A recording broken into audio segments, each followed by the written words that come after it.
अस्सलामुअलैकुम नाज़रीन, आज मैं आपको बताऊंगी एक दिलचस्प वाक़या कि दुल्हन की फरमाइश पर दूल्हा ने गाड़ी के बजाय साइकिल सजा ली।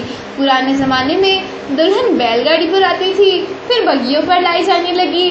जदीद दौर में गाड़ियाँ इस्तेमाल होने लगी, लेकिन शायद ही किसी दुल्हन को साइकिल पर लाने का ख्याल आया हो।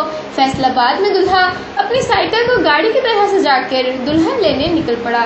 फैसलाबाद के दूल्हा खुर्रम सरदार ने होने वाली दुल्हन की फरमाइश पर साइकिल फूलों और रंगीन सीटियों से सजाई।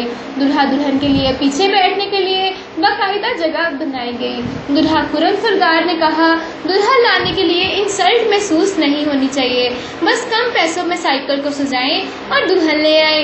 दुल्हन साइकिल सवारी को मुतारिफ कराने और सजाने का सहरा डेकोरेटर इरफान के सर है। डेकोरेटर का कहना है कि इसका किराया हम 5 से 10 हज़ार रुपये लेते हैं।